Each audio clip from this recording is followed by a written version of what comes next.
Want to make viral thumbnails that'll get you way more clicks? This video is for you. If you don't own an iPad, the idea is the same for a tablet or a drawing pad for your PC or truly any method that you want to create thumbnails. The ideas you can extract from this will help you create viral thumbnails. I prefer using an iPad and an Apple Pencil because I can really get to the fine details very quickly and easily. You can definitely do the same with a mouse and keyboard on Photoshop or whatever program you want. It's just that's the way that I like doing it. That's all I'm saying. The very first thing before even considering drawing up a thumbnail at all is you want to know what your title of your video is going to be, because if you don't know that, then you have no direction of what you need to make. So first of all, if you don't have a title of the video you're going to be creating, you need to figure out what the title is. What do you call it? Take that title, put it into YouTube, and then what are the top 5 or 6 videos? You're going to want to screen grab those different thumbnails and then put them into a list and see what are the different aspects that create those thumbnails to be popular, clickable. Why are they getting so much attention in the YouTube algorithm? And then from those, you can decide which aspects you want to take and draw from those to incorporate into your own thumbnail. You got to decide. This is going to help out tremendously because it's going to give you a solid base foundation of what your thumbnail is going to look like. Of course, you're going to want to make it your own unique thumbnail so it stands out from the rest, but you're going to want to incorporate these different ideas into your own thumbnail. For example, I'm going to be showing you exactly how I made the thumbnail for this video and going through the process because I haven't currently made the thumbnail yet. However, I do have the title in mind, so you're going to be able to see my whole process, start to finish, of how to make the thumbnail that you already clicked on. So as you can see, I put in the title of the video right here into YouTube, and I'm looking at the different thumbnails and the top videos here. First one, for example, you have in bold letters, best thumbnail, and then we already know it's going to be talking about Photoshop because it has the little Photoshop icon, and then we have Goku for some reason. I'm not fully sure why that's there, but okay. This guy right here, smart guy, arty creator, he created a thumbnail that looks very, very similar to this guy's, Justin Brown. He put his video 3 years ago, and arty creator put his out a year ago, and his is right next to his. So obviously there's something to do with this type of thumbnail right here that makes it go viral. You have a very prominent person in the middle pointing to either text or the thumbnails, and then the opposite side has the either thumbnails or text. It's opposite in Arty Creators versus Justin Brown's. They flip-flop between what they're pointing at. So I think that's something that can be very helpful. One thing that I do like about Arty Creators versus the other one is the thumbnails. They're popping out from the screen because it has color behind the thumbnails themselves. And I think that is a very important thing. A great many things. If you have a cool idea, you want to try it out. Yeah, maybe it won't work out, but that's okay. That's what YouTube is all about. That's the whole point of creating videos. Don't be tethered to any one specific video and hoping that it's going to go viral versus any others.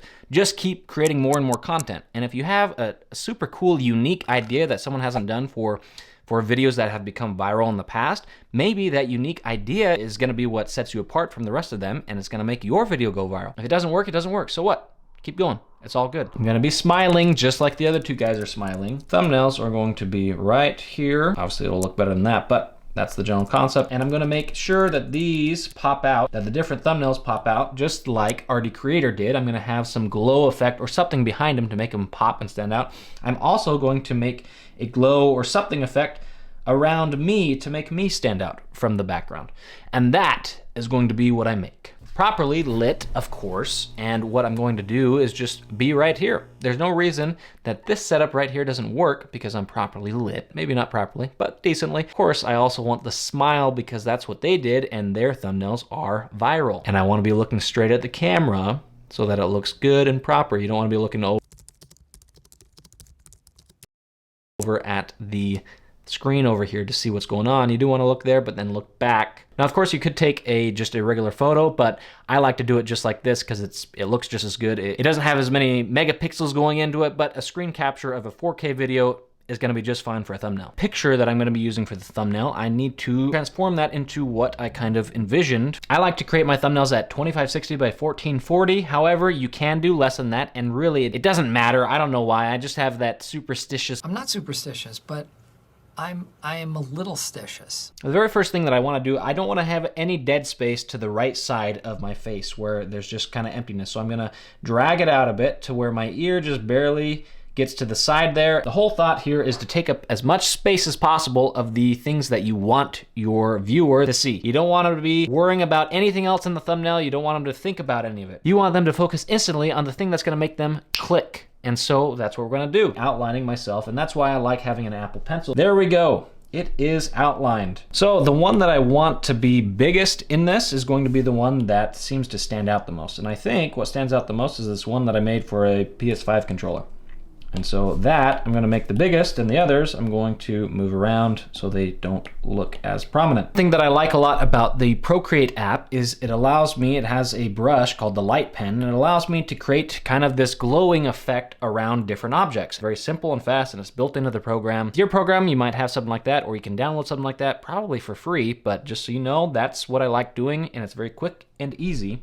And so I just create a layer right behind certain things that I want to make stand out. The last thing that I want to do, and I could have done it before, but I'm just doing it now, is I'm making the background blurred, kind of like I was talking about. I don't want the viewer's eye to be distracted whatsoever from the background, because it's just going to make them click off or get confused. There's no reason to make it very prominent. I'm going to blur it out even more so than what it currently is. And that feels like a full, complete thumbnail.